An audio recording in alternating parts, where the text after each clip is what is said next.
Sesión General INPER.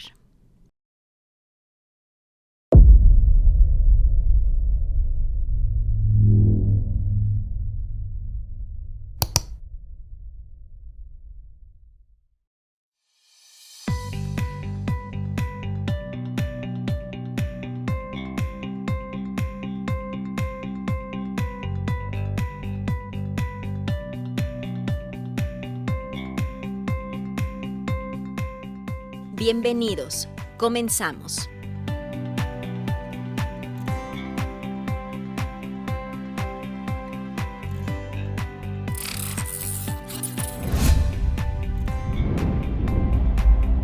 Secretaría de Salud, Instituto Nacional de Perinatología, Isidro Espinosa de los Reyes. Muy buenas tardes a todos. Es para mí un placer darles la bienvenida a esta sesión general del Instituto Nacional de Perinatología. El día de hoy tenemos un tema bastante complejo, el tema de trastorno de líquidos y electrolitos durante el embarazo. Este tema es de suma importancia dados los cambios fisiológicos que se experimentan durante el embarazo precisamente, representando un reto de diagnóstico y de manejo preciso del mismo. Para esta sesión tengo el gran gusto y honor de presentar a una de nuestras maestras favoritas, la doctora Alejandra Orozco Guillén. La doctora es médico internista, es subespecialista en nefrología, una experta en nefrología perinatal y es la encargada de la clínica de enfermedades renales de nuestra institución. Entonces, sin más preámbulo, bienvenida, doctora.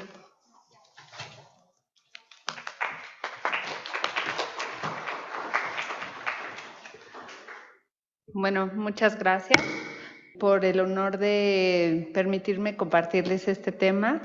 En realidad les preparé unos casos clínicos que espero que sean de su interés.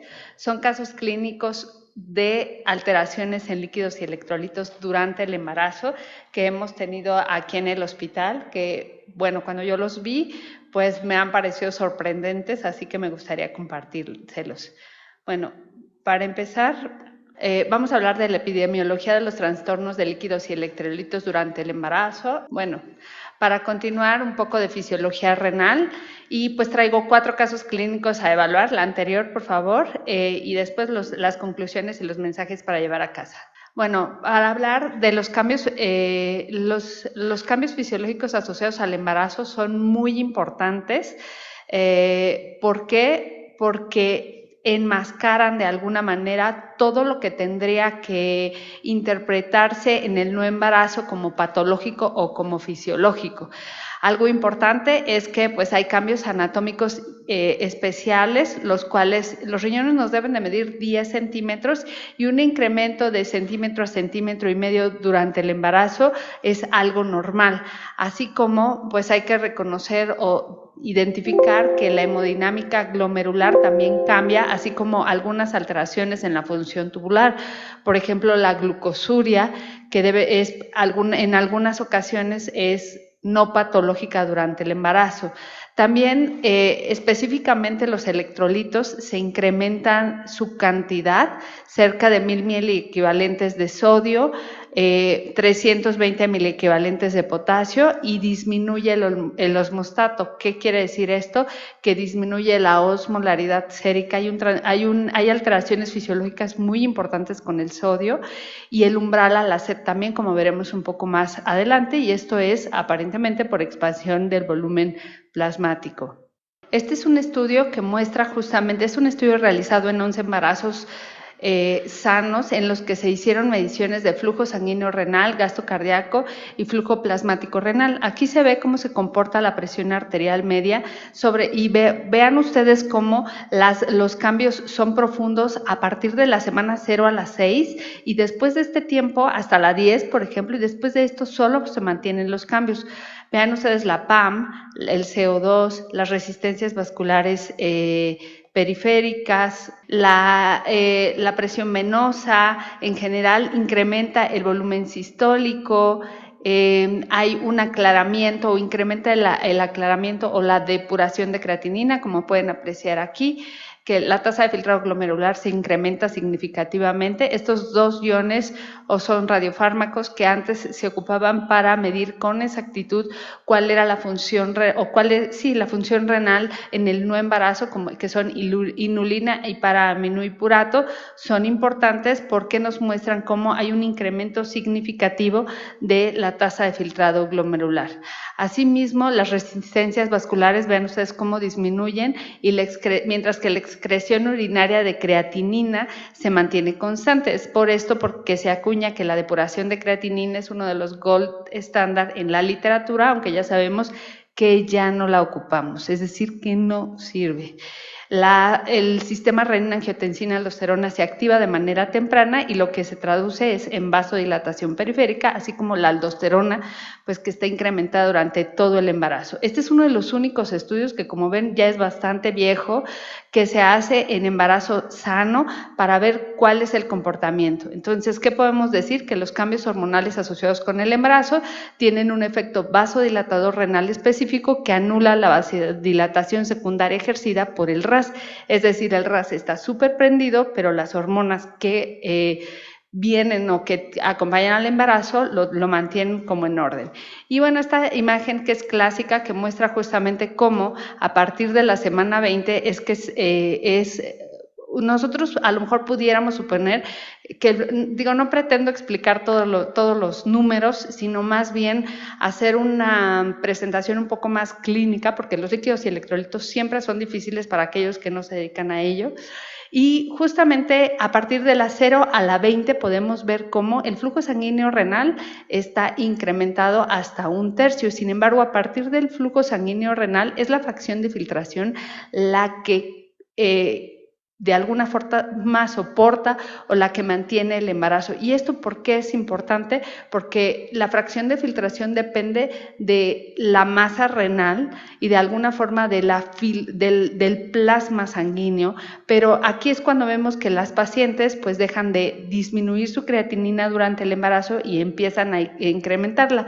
También a partir de este punto de corte es que se acuña el término de preeclampsia. ¿Por qué? Pues porque la semana 20 es un momento crucial, porque cambia el flujo, cambia la hemodinamia, no solo renal, sino en general de las pacientes. Y aquí vemos justo lo que les estoy explicando, ¿no? Como de la 0 a la 20, o sea, de la 0 a la 40, pues la tasa de filtrado glomerular se incrementa, el flujo plasmático renal se antojaría que es muchísimo al tercer trimestre, pero esto no es así, más bien es muchísimo de la 0 a la 20, y después de la 0 a la 20 es la fracción de filtración, o sea, un porcentaje del plasma más todo lo que rodea al riñón, que es el túbulo intersticio, lo que mantiene el embarazo.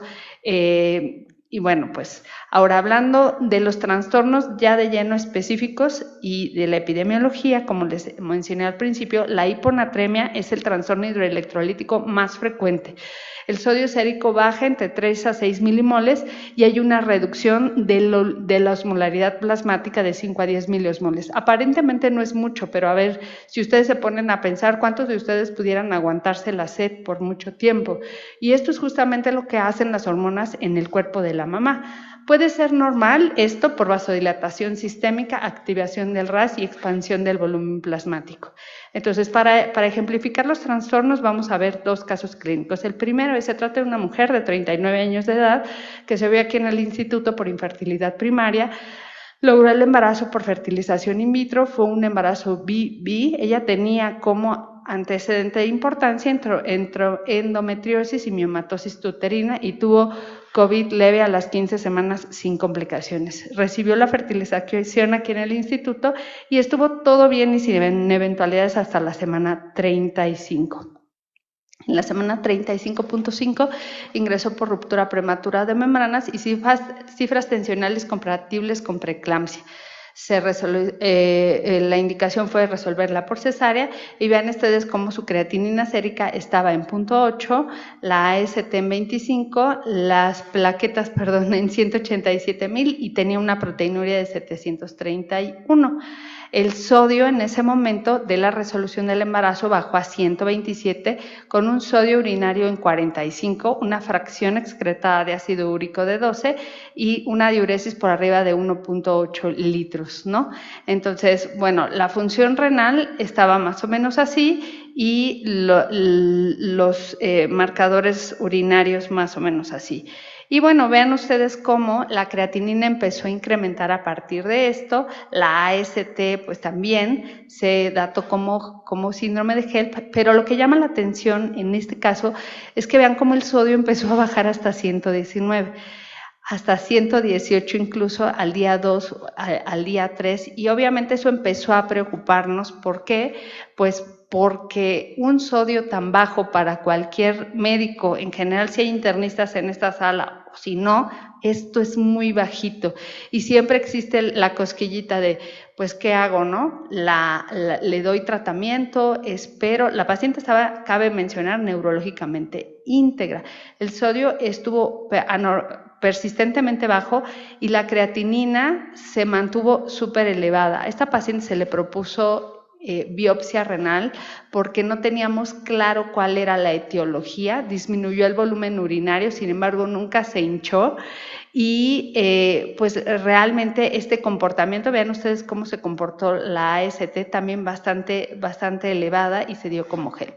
Hicimos estudios para abordarla y encontramos una osmolaridad sérica de 236 miliosmoles con una osmolaridad urinaria de 175, o sea, con un sodio urinario bajo y una fracción excretada de ácido úrico. Nosotros intentamos descartar otras causas endocrinas como pues hipercortisolismo, la hormona tiroidea, dislipidemia, que se descartaron, aquí mismo se los muestro.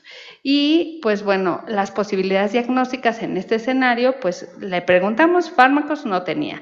Neurológicamente estaba íntegra. Ella, a pesar de tener 116 de sodio, se veía súper bien y no tenía estaba un poco irritable, pero bueno, pues estaba posparto con 2 bebés en la terapia intensiva.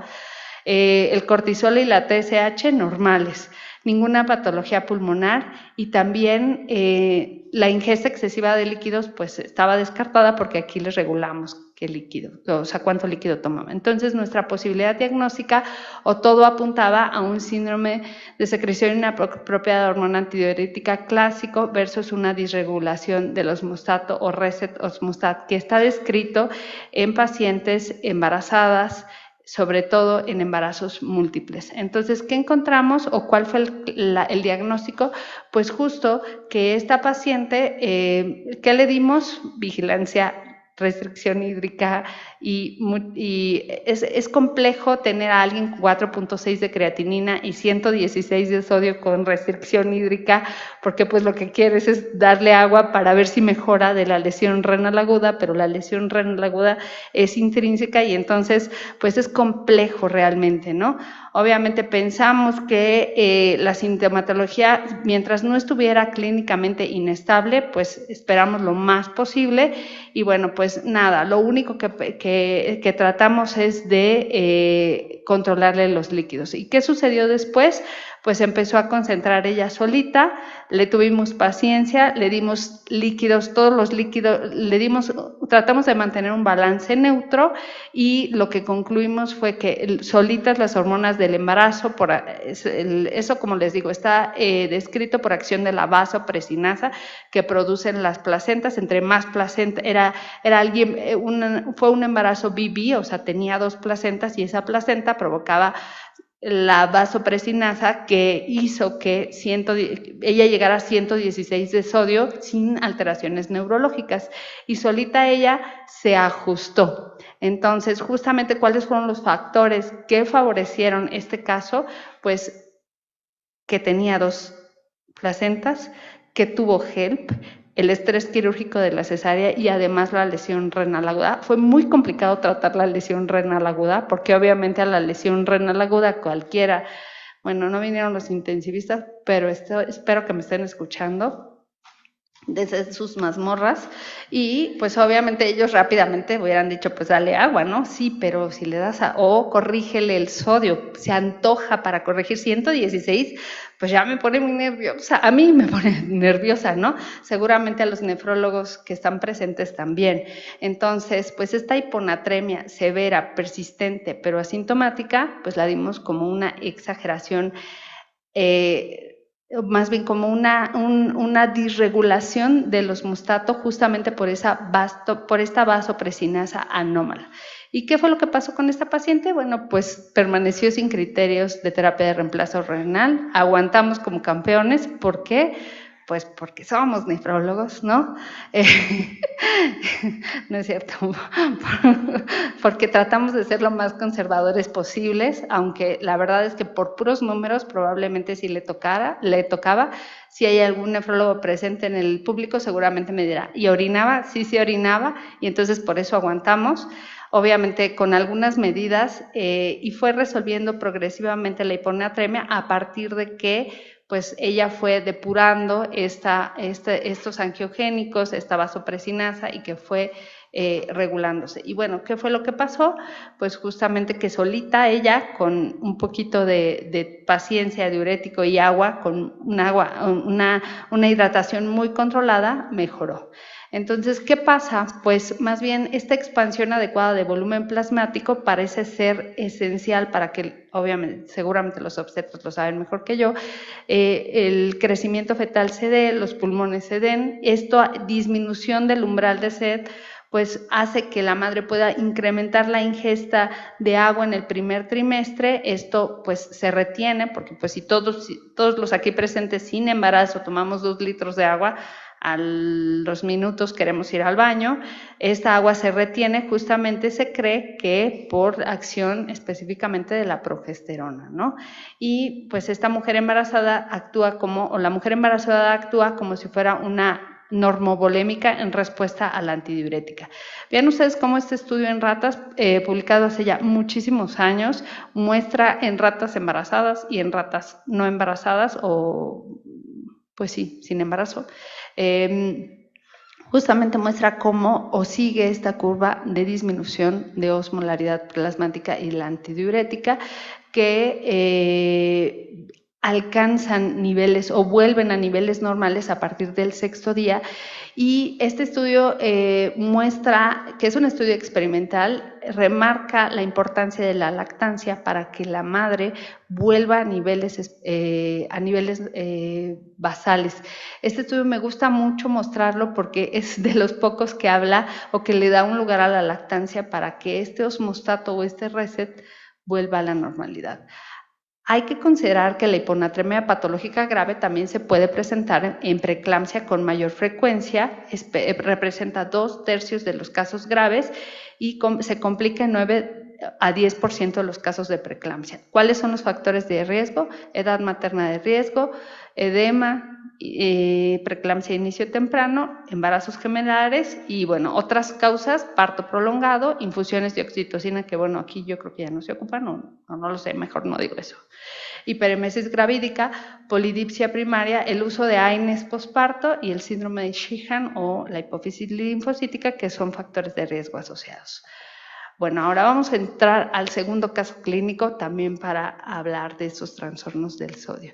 Esta es una mujer de 47 años de edad que ingresa al instituto en su 5º embarazo. En la semana 30 de gestación la vi por primera vez de manera fortuita porque uno de mis chicos ginecólogos en los que sembré una semilla, obtuve este árbol feliz que fue, que me la enviaron por proteinuria significativa, específicamente por proteinuria de 849, o sea, sí tenía indicación, ¿no? Con mi clásica insistencia de foto, sangre y orina. La presión arterial normal, vean ustedes como la temperatura bien, una señora de casi 80 kilos, con un índice de masa, pues sí, con obesidad, ¿no?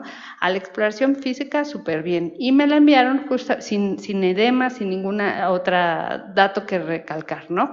Me la enviaron porque tenía proteinuria subnefrótica. Entonces, pues la verdad es que yo dije, pues es una proteinuria por hiperfiltración. Pero al interrogatorio, ella me platicó que pues ella se podía tomar un garrafón si quería, o que ella tomaba más de 7 litros al día, y que obviamente me llamó mucho la atención cuando me dijo que se tomaba un garrafón, que había días en los que ella se tomaba todo un garrafón de agua, y le pregunté que esto, pues cada cuánto sucede. Ya la proteinuria, pues la pasé del otro lado, ¿no?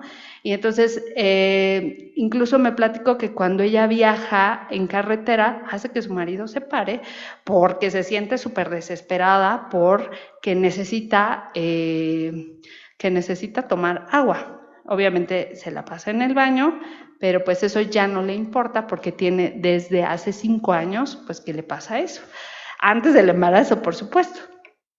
Entonces dice que ella pues toma de entre 5 y 7 litros al día, a veces pues 19 a 20 litros en 24 horas, y que además pues incluso de Navidad la gente lo que le regala son botellas de agua. Entonces, sí, de verdad, es que eso es muy bonito y que le da muchísima ansiedad. Si alguien le impide el paso al agua, le da muchísima ansiedad y desesperación. Entonces, pues obviamente ya esto pues no me gustó, ¿no? Y le dije, ¿pero cómo? ¿No? Y pues hice una valoración inicial. La osmolaridad sérica inicial estaba en 317 miliosmoles con un sodio en 143, la glucosa en 78, la creatinina estable, el BUN estable, la osmolaridad urinaria en 100, la densidad urinaria en 1.006 con un volumen por arriba de 7 litros, pues obviamente, bueno, no obviamente, mi cabeza pensó, tiene una diabetes insípida, sin duda. Yo pues como todo lo quiero llevar a mi molino, pues dije, es nefrogénica, ¿no?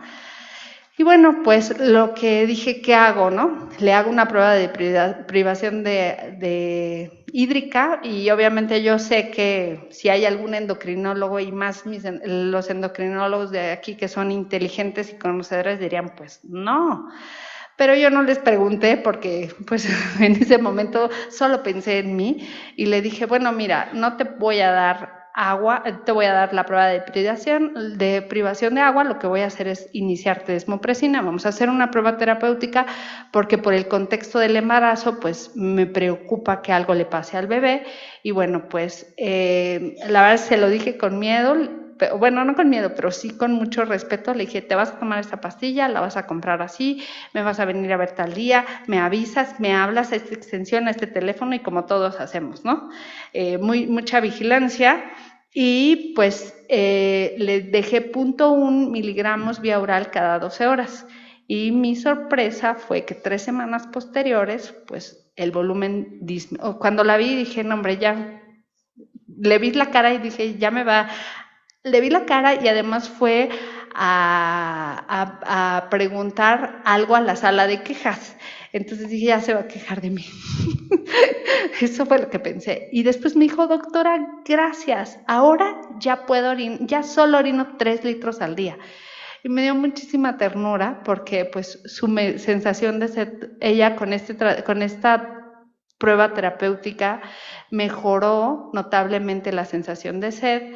Obviamente la densidad urinaria mejoró muchísimo, la proteinuria bajó, muy bien, pero esta no es la causa, eso es algo adicional, y el sodio sérico también estuvo más estable, y entonces pues estos datos apoyaban diabetes insípida sensible a vasopresina, ¿no? Antes del tratamiento su osmolaridad estaba en 317, postdesmopresina bajó a 275, mientras que la osmolaridad urinaria incrementó, ¿no? Yo sé que para los obstetras tal vez no es algo tan, o sea, no quise traer los cálculos así tan específicos, sino contarles la historia para que pues lo tengamos en el tintero como diagnósticos diferenciales. Obviamente esta mejoría en la osmolaridad sérica y urinaria confirma la sensibilidad a hormona antidiurética. Y bueno, ¿qué pasó? Pues le fue súper bien. En la semana 37 fue con los fetales, tuvo alteraciones de de la hemodinamia.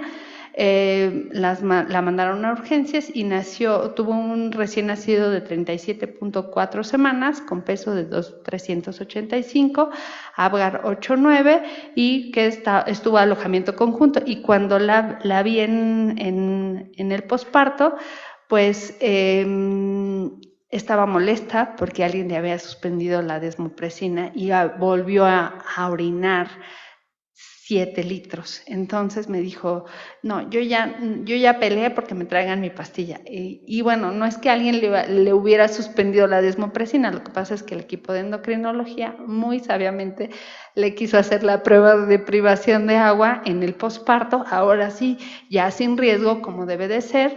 Y bueno, a pesar de esto, pues vean ustedes cómo el sodio incrementó, la osmolaridad sérica incrementó, la osmolaridad urinaria se mantuvo igual. Esto fue durante el embarazo, pero siempre hay que tenerlo en cuenta, ¿no? Que la diabetes insípida central durante el embarazo actuó como una prueba de estrés fisiológica que exacerbó o enmascaró un trastorno neuroendocrino preexistente.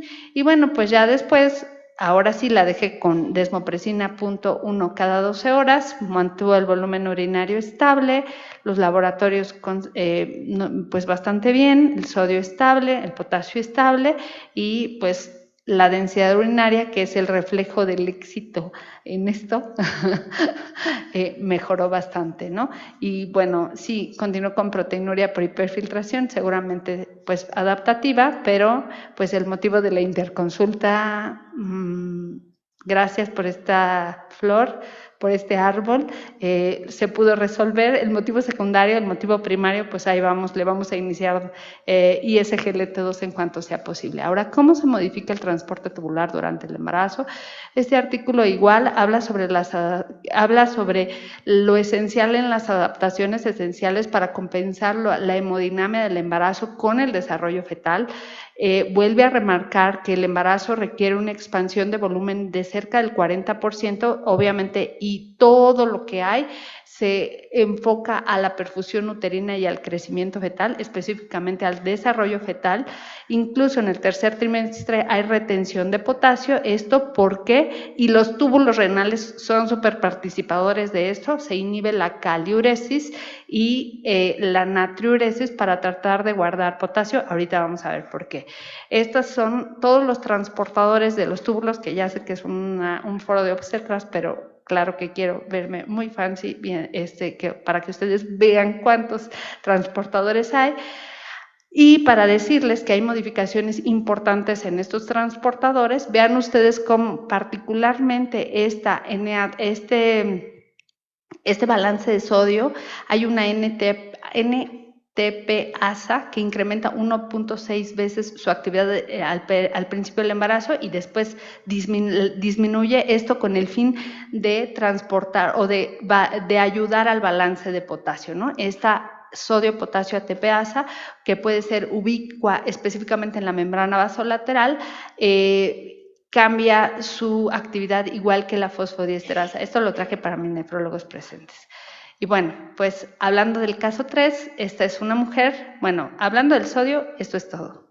Hablando del potasio, este otro caso que es bellísimo, esta es una mujer que recibí en su primer embarazo en la semana 20 a 26, a quien la consulta, ella refiere que desde la semana 10 empezó con debilidad y calambres.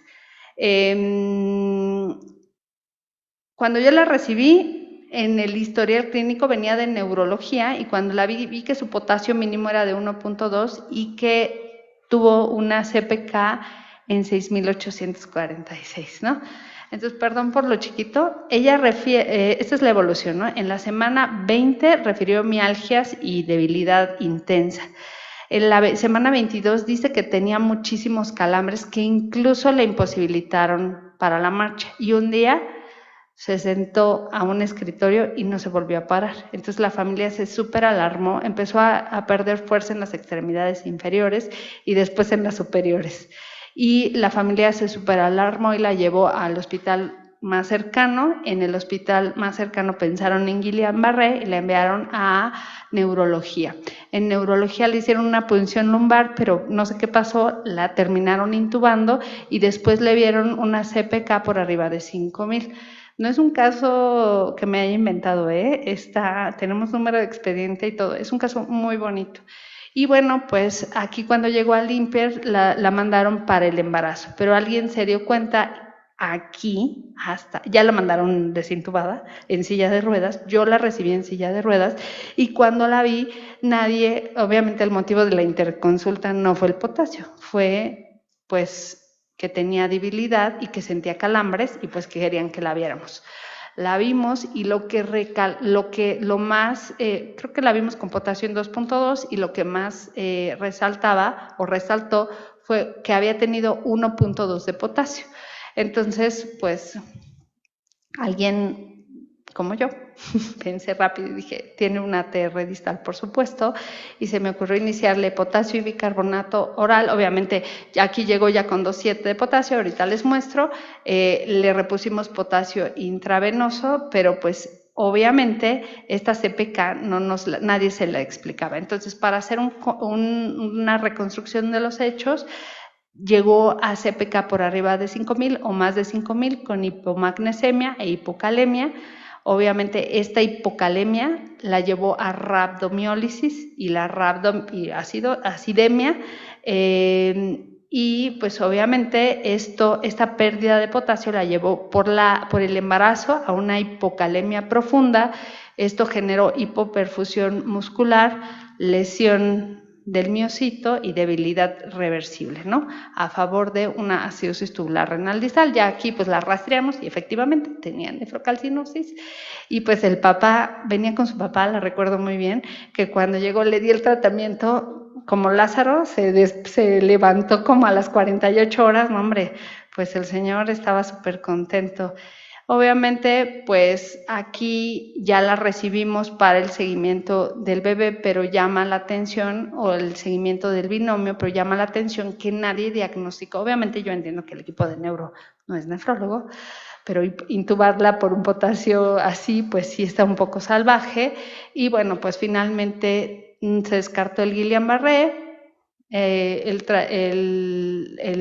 cuadro clínico apoyó a una ATR distal, tuvo un bebé de 37.5 semanas, un recién nacido de 2.345 con una proteinuria mínima y bueno, pues todo fue amor y felicidad en el posparto. Entonces, ¿cómo se maneja el potasio? El feto requiere una gran cantidad de potasio para desarrollarse, específicamente esta retención ocurre a pesar de una aldosterona elevada.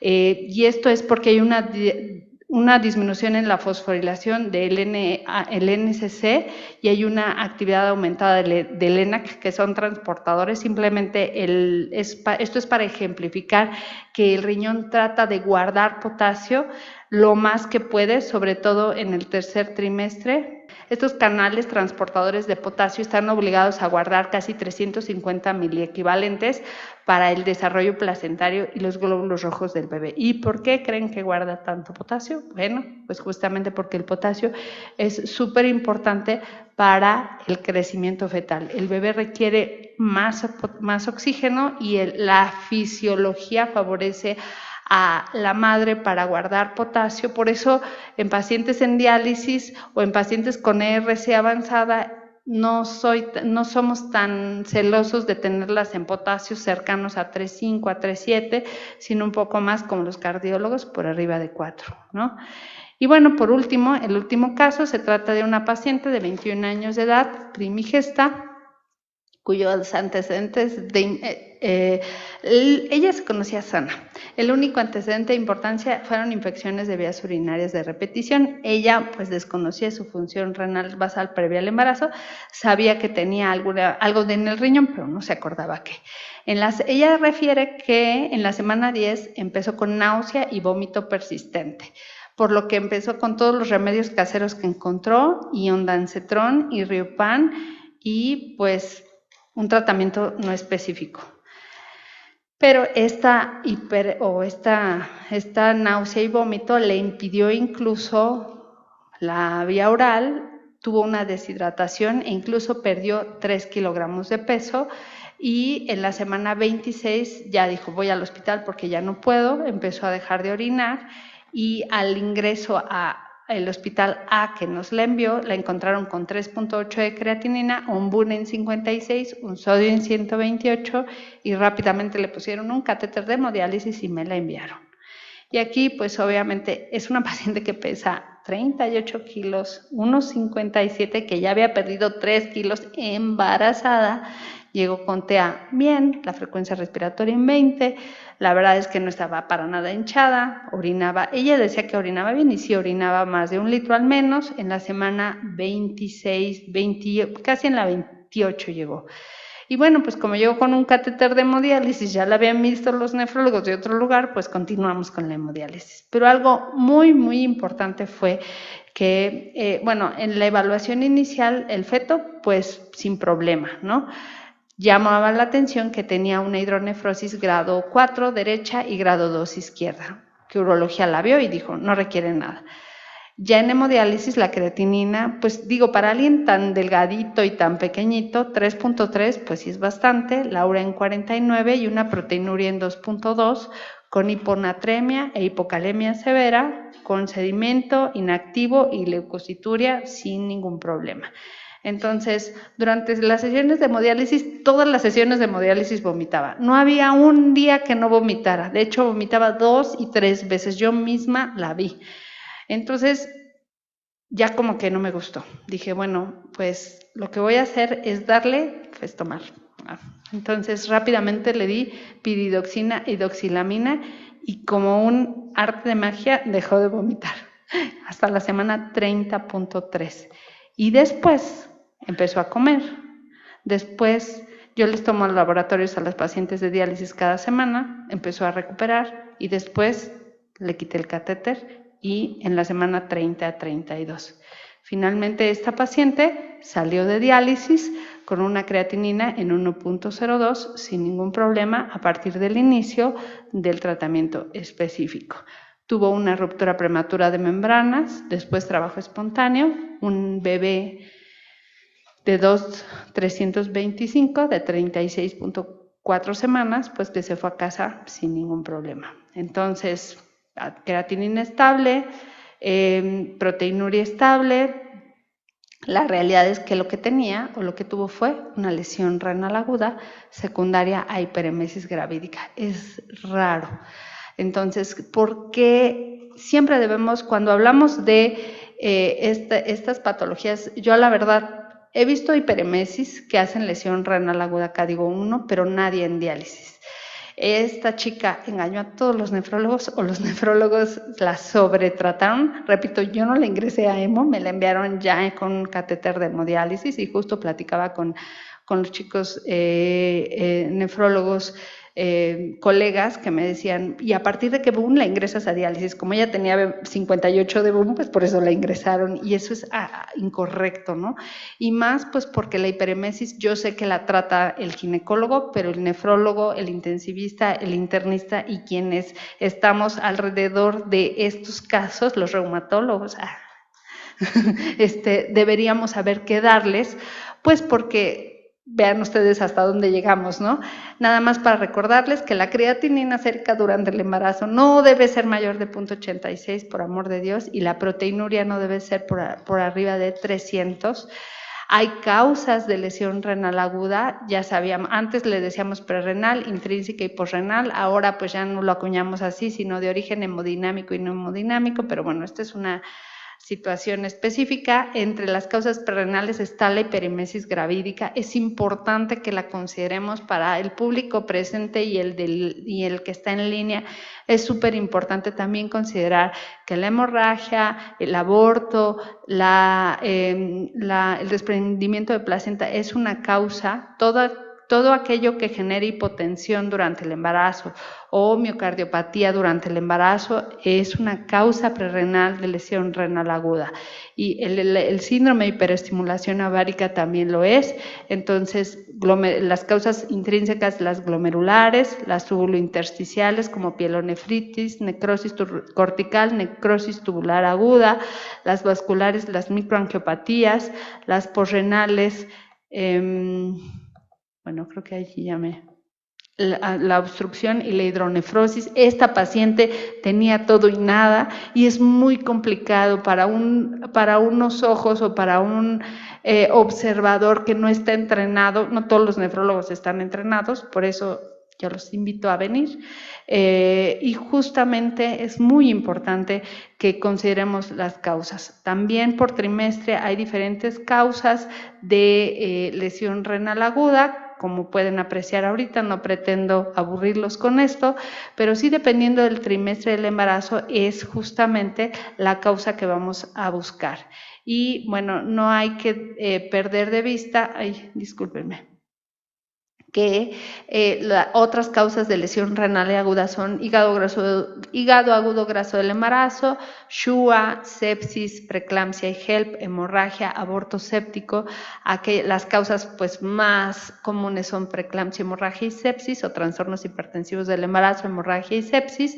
La preeclampsia pues es la causa más frecuente, que pues ya no la voy a repetir, pero solamente quise traer esta diapositiva para recordarla. Y bueno, pues las preeclampsias, la MAT o las microangiopatías trombóticas relacionadas con el embarazo, que pueden asociarse a la placenta como preeclampsia y HELP, y las no asociadas a la placenta como MAT mediada por complemento o SHUA PTT y SAF catastrófico, que son de importancia a considerar. Pues ya para no aburrirlos, como mensajes para llevar a casa, durante el embarazo hay cambios únicos que pueden hacer evidente un problema crónico, como en estos casos.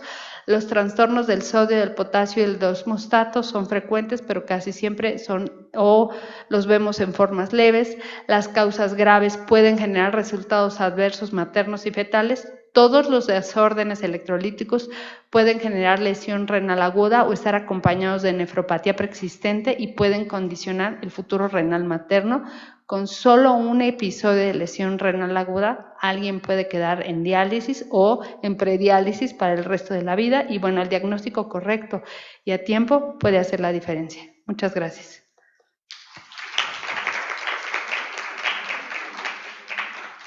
Pues agradecemos a la doctora Alejandra Orozco por esta presentación tan ilustrativa respecto a las principales patologías que nos pueden enfrentar a este tipo de trastornos hidroelectrolíticos, y queríamos ver si hay preguntas aquí en el auditorio. Muy bien, tenemos en línea a la doctora Marisela Roy Aguilar, quien nos pregunta sobre si nos puede regalar brevemente los valores normales que tenemos justamente de la densidad urinaria, de los electrolitos durante el embarazo, porque justamente como veíamos cambian en el embarazo y son la base fundamental para poderlos diagnosticar como obstetras. Bueno, pues los electrolitos, el mínimo es 135 de sodio, entonces pueden bajar de 3 a 6 miliosmoles, milimoles por litro, entonces solo atención con eso. El potasio siempre debe de ser de 3,5 a 4,5, idealmente por arriba de 4, porque como ya vimos, es súper importante mantenerlo en ese valor para el embarazo, incluso en ERC, porque está asociado con restricción del crecimiento fetal. La hipocalemia se asocia a restricción de crecimiento fetal. El cloro, igual, los valores son los mismos, de 105 a 110, y la osmolaridad urinaria pues depende del sodio. Y esto depende de la densidad urinaria. La densidad urinaria pues sería la normal de 1.010 a 1.020 en una persona regularmente hidratada, ¿no? El resto pues si tomas 7 litros de agua o 20 litros de agua, pues vas a tener una orina muy, muy diluida, ¿no? Hasta lo ves tú en el baño. Gracias. Excelente, muchísimas gracias, doctora. Tenemos también otra pregunta en línea. Nos preguntan, ¿cambian los criterios para indicación de terapia de reemplazo renal en el embarazo? Bueno, sí, los criterios de terapia de reemplazo renal durante el embarazo son anticipados, pero siempre deben de estar dirigidos por un equipo que tenga experiencia, porque por ejemplo el caso último, pues solo componen en 50 y por arriba de 50 la ingresaron a diálisis, cuando a lo mejor pues solo requería hidratación y un manejo un poco más conservador. Recordemos pues que durante el embarazo estamos tratando a 2, entonces pues todo lo que le pasa a la mamá, le pasa al bebé. Y bueno, obviamente este caso fue exitoso, pero ¿cuántos seguramente en el público en línea no lo son? Y pues uno hace, digo, si yo voy con el obstetra y me dice a la 32 hay que interrumpir el embarazo, pues yo le creo, porque, bueno, yo no, pero porque ya tengo muchos obstetras a mi alrededor, pero si no eres de esa especialidad, pues dices, bueno, pues lo que él diga, ¿no? Si la doctora de reumatología me dice, pues vas a hacer esto porque, pues yo le creo porque ella es la experta. Lo mismo aquí, entonces sí cambian, son anticipados, pero yo sugeriría que fuera valorada la paciente por alguien que ve embarazo, que hace una diferencia notable. Gracias. Tenemos otro par de preguntas, si me lo permite. Claro, las que quieran. Nos pregunta Ana Laura Reyes Pérez, si una mujer presenta diabetes insípida o un trastorno de líquidos durante el embarazo, ¿hay alguna consideración en particular que deberíamos de tener en cuenta para el establecimiento de la lactancia? Bueno, hay un par de estudios. Los estudios que yo he leído, 2 son en ratas y los otros sí son en humanos. Aparentemente la lactancia incrementa la excreción de vasopresinasa, que es el motivo por el cual, por ejemplo, el primer caso, el de CIAD, ese es el motivo de la hiponatremia, ¿no? Y idealmente todo se debe restaurar hasta el día 6. El día 6 ya debes de estar casi que como estabas al principio del embarazo, que para nada, ¿verdad? Obviamente, pero ni es tan rápido. Pero el puro hecho por eso la hora de oro, ¿no? ¿Por qué? Porque esa hora de oro restaura, o sea, lo que se sabe es que la succión hace que el osmostato, el cerebro sense que pues, exacto, que te falta, que tienes exceso de volumen, que tienes que concentrar, que la osmolaridad tiene que regresar a la normalidad, que las hormonas tienen que excretarse. Entonces, bueno, pues sí, la lactancia es súper importante. Por eso, pues aquí les insistimos tanto. Aunque he de decir que es algo difícil, entonces no todas las mujeres pueden, quieren y también es válido. Gracias. Y por último, nos comentan si hay algún cambio, alguna predisposición respecto a aquellas pacientes que tienen un embarazo, digamos, a edades más tempranas respecto a mayores edades en cuanto a los trastornos hidroelectrolíticos que podamos llegar a presentar. Bueno, no hay o sea, obviamente la edad materna de riesgo por arriba de los 40 años, pues sí es un poco más delicado, como el caso el caso 2 de diabetes insípida, ¿no? Pero no es por la edad, por lo que ella tiene eso. Digo, ahorita se realizó, bueno, está pendiente que se haga la resonancia de cráneo. Se tomó perfil tiroideo, o sea, se buscaron otras causas y pues en realidad endocrino, incluso que le hizo la prueba de privación de agua, la dio como diabetes insípida central. Entonces habrá que continuar el estudio. Pero no hay una relación con la edad versus los trastornos hidroelectrolíticos tan escandalosos como los que les mostré, ¿no? Quise traerles específicamente estos casos. Bueno, obviamente, porque en mi opinión son muy bonitos y ejemplifican muy bien los estados graves por los que puedes pasar durante el embarazo. Pues muchísimas gracias por todas estas enseñanzas que recibimos el día de hoy, la proyección de los casos clínicos, que fue, como usted nos comenta, súper ilustrativa, sobre todo para que nos ayude a sospechar cuáles son las patologías renales que nos pueden estar complicando el embarazo y que a veces las pasamos un poco de alto, ponemos primero algunas otras patologías que podían estar en menor forma vinculadas, como vimos en el último caso, y a veces puede ser algo renal que pasamos desapercibido. Entonces les queremos agradecer muchísimo a todos los presentes por poner atención, por estar aquí, a todos los participantes en línea que nos mandaron todas sus preguntas. Recuerden que esta es la sesión general, su sesión general es un espacio donde podemos intercambiar conocimiento. Los invitamos a que permanezcan conectados en nuestras redes sociales, donde seguimos publicando contenido científico y también de interés para todos ustedes. Gracias, nos vemos el próximo miércoles. Muchas gracias. Bonito día.